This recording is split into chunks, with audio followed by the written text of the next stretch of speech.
E aí, pessoal, tudo bem? Como estão? Espero que estejam todos bem e fazendo as atividades. Nós vamos continuar a falar de resumo, um tipo bem importante, um gênero bem importante textual, costuma aparecer bastante no vestibular e você precisa dominar esse gênero para poder se dar muito bem aí nos seus estudos, não só na escola, não só na finalização do ensino médio, mas também no curso superior, porque a prática de resumo é algo inerente a qualquer área de estudo de nível superior. Se você não conseguir sintetizar as informações, você vai ter muita dificuldade para fazer a sua graduação, independente da área que você escolha, porque o volume de informação é sempre muito grande, essa capacidade de síntese vai ser testada em você o tempo todo, tá certo? Mas antes de a gente continuar falando sobre o resumo e formas, né, de se produzirem resumos, é importante a gente corrigir os exercícios que ficaram como tarefa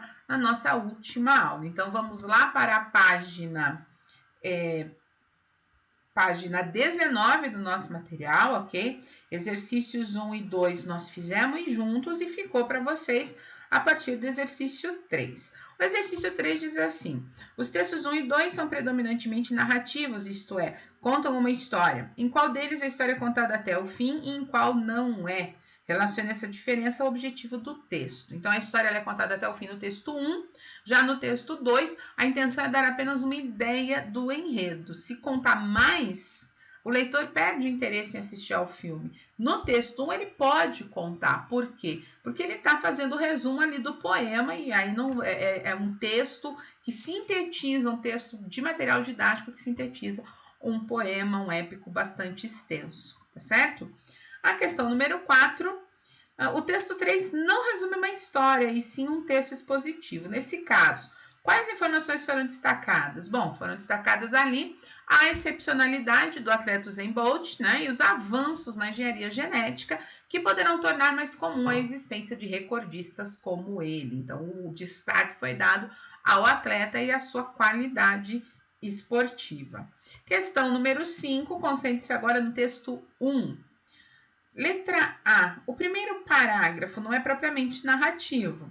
Qual é o objetivo desse parágrafo? Então, ali ele está apresentando o poema, né? Destacando a estrutura, que são 484 versos, divididos em 10 cantos. A gente está falando do Ija Capirama. Aliás, é um texto que está na lista de leituras obrigatórias do vestibular da UFPR deste ano, explicando o seu título e apresentando a situação inicial da história. E a letra B, né, releia a história contada por um velho índio Timbira como uma recordação. Também seria possível inserir essa informação no início do resumo, pois ela diz respeito ao poema como um todo. Formule uma hipótese para explicar por que ela foi colocada no final. Bom, aqui é uma questão pessoal, uma possibilidade está aí, assim como no resumo, a informação sobre quem conta a história só é apresentada ao leitor ao final do poema. Então, se no final do poema eu fico sabendo disso, a opção em ter colocado no final no resumo também é apenas para seguir a lógica do próprio texto original, ok? Exercício 6, da página 20. Indique qual é a relação dos resumos lidos com os textos ou produções que lhes deram origem. Você pode apontar mais de uma opção para cada caso, né? Então, vamos lá. O resumo complementa a leitura do texto original, o texto 1. O resumo substitui a leitura na íntegra do texto original, em nenhum deles. Resumo não substitui leitura integral. O resumo proporciona um primeiro contato com o objeto do resumo nos textos 1, 2 e 3. E o resumo pretende despertar o interesse do leitor pelo objeto do resumo no texto 2, ok?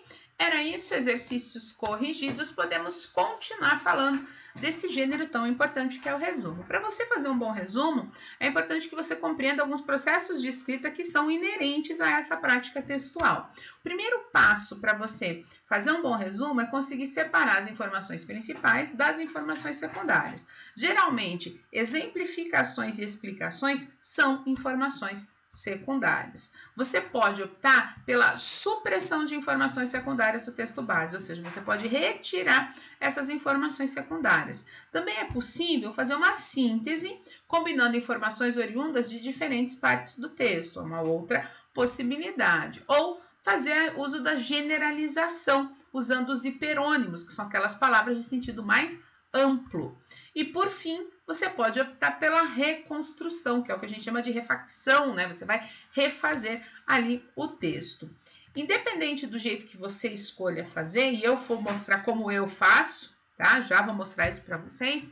É importante que fique muito claro que resumir não é sinônimo de copiar. Se você faz cópia, mesmo que seja de uma frase, você zera o texto. Então, não pode fazer cópia, tá? A transcrição de trechos em um resumo caracteriza desrespeito ao gênero, o que pode zerar sua produção, e não é isso que a gente quer, não é mesmo? Lá no nosso material, na página 26, você encontra informações bem interessantes sobre resumos esquemáticos e mapas conceituais. É sua tarefa fazer a leitura dessas informações para poder optar por uma forma que seja tranquila para você poder fazer a realização de um resumo, tá?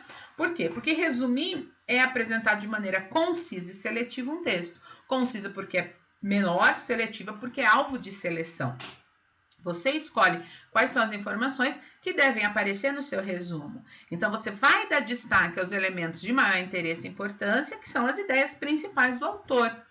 Um resumo é sempre impessoal, ou seja, um texto produzido em terceira pessoa. Sempre, professora, sempre. Resumo em primeira pessoa não existe. É um texto de caráter informativo, porque eu preciso ter acesso às informações principais do texto maior sem fazer a leitura desse texto. É o resumo que vai me dar essas informações. E você vai fazer referência à fonte, ou seja, de onde saíram as informações que estão sendo mencionadas ali no resumo, tá?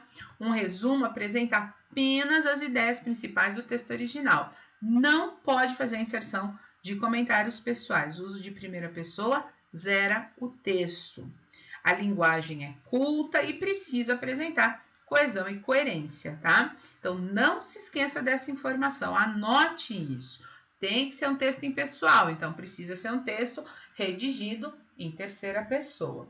Agora eu vou mostrar um exemplo para vocês, vou mostrar como eu gosto de fazer os meus resumos. Olha lá, esse é o texto que vai ser resumido, ele diz o seguinte: então, computadores não são os grandes vilões da literatura? O que não significa que os eletrônicos estão liberados, sem regra. Psicólogo por formação e autor de mais de 60 livros infantis, Ilan Brenan acredita que o segredo está no tempo. Assim como a escola define o espaço de cada instrumento, os pais devem determinar quando é hora de jogar ou teclar. Excluir a tecnologia é uma coisa maluca, resume Brenan, que lembra que o próprio livro foi uma invenção tecnológica. Mas quando uma criança fica muitas horas só em frente ao computador, perde em sociabilidade e seu repertório fica menor, o autor brinca que o mundo virtual é como surf. O sujeito fica em cima da onda, sente o vento, a adrenalina, quando cai, vai outra onda e assim sucessivamente. O livro de papel é como um mergulho, e quem rompe a superfície da água descobre um mundo vasto, belo e silencioso. O segredo é dividir o tempo entre as duas experiências. Então, eu vou pegar esse texto, vou destacar as ideias principais para poder reescrever. Como é que eu gosto de fazer? Eu gosto de destacar o que é importante. E isso que está aparecendo aí para você agora, né, que está sublinhado e mais escuro, são as partes principais do texto.